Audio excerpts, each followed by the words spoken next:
one of my workshops created an artwork. I absolutely loved his confidence.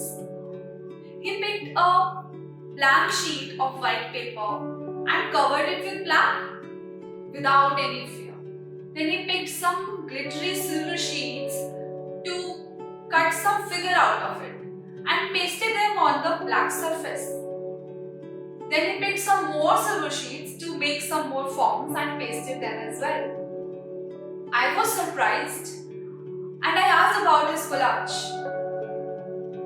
This is an alien, a rocket, and a planet, he said. How creative, right? Now you must be wondering, what is creative in it? Is it the story or the artwork? To me, his innocence reflected in simple forms, minimal color palette, understanding of space, placement of forms in it, and playfulness to express is creative.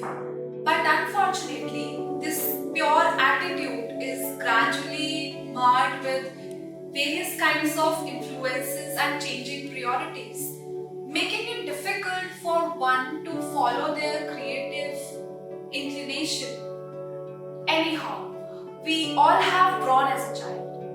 The first and foremost tool to express and register our emotions. We all have felt the joy of painting on the walls, maybe scratching them, or grabbing a moment to draw on the blackboard, or experimenting to play with wet paints. Those were the moments of absolute joy, far away from any parameter that judges our potential. I wonder, what is included in our potential? Being an artist, my potential is often examined through my distinctive thought process or creativity. I also wonder, is it creativity that examines the potential for many of us? I hope this talk will tell you to rethink creativity. Literally, being creative is about being able or being potential to create, whether it is an invention, a thought, a poem, a dish, or a painting. Let's think of some key phrases that may relate or define creativity. First, say innovation, thoughtfulness, inventiveness, playfulness, originality, and ultimately being talented. These are also the parameter to examine the creative inclination. Here, I would like to share one quote by Pablo Picasso. Every child is an artist. The problem is to remain an artist once they grow up. But how? And more importantly, why do we shift from what we loved as a child? What exactly changes us from being free?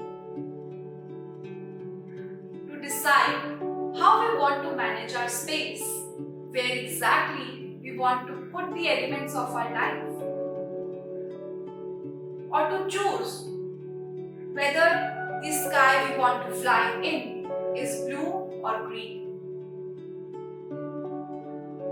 I am Kritika, a Udayan Shalini Fellow.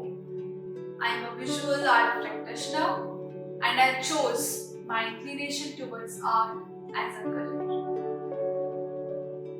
My journey is a major shift from being an academically inclined student to ultimately chasing my dreams by realizing my true potential.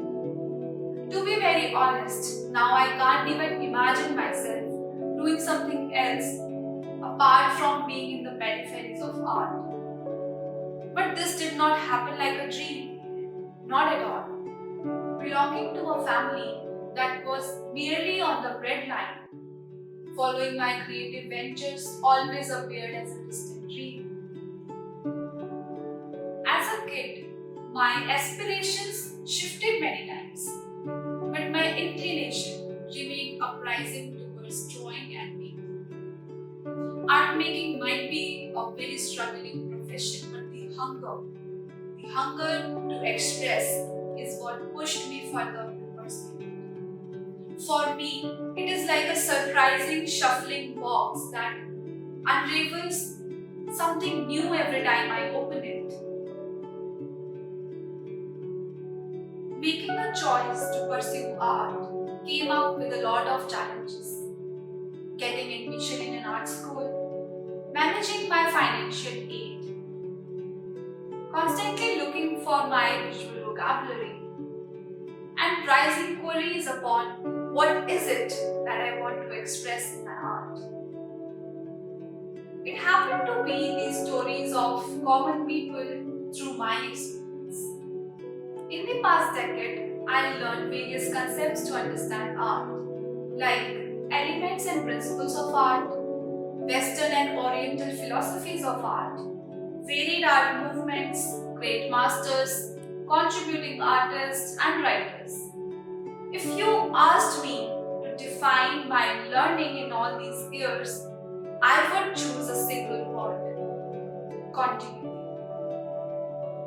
Continuity is what I learned as a key concept to accept, to extract the best version of ourselves, to achieve the mastery of our skill, and to resonate with what we dreamt of. I believe the point is about cherishing our capabilities and sustaining the playfulness of our inner child. Ultimately, realizing our true potential and being able to choose freely. As this attitude is not just followed in our creative expression but also in life. Let me share one example of a key learning that keeps coming back to me. As a foundation student, my batchmates and I were supposed to get introduced to many specializations and to sketch each day. To be precise, 100 a day. Even after the foundation year, I continued this practice. More I sketched, more I expressed. More I expressed, more I filtered out the forms. More I filtered, more visual clarity I gained. I have drawn a similitude with these observations, where I find the visual key learnings aligned with the way of living. It is like filtering out different thoughts in order to gain mental clarity.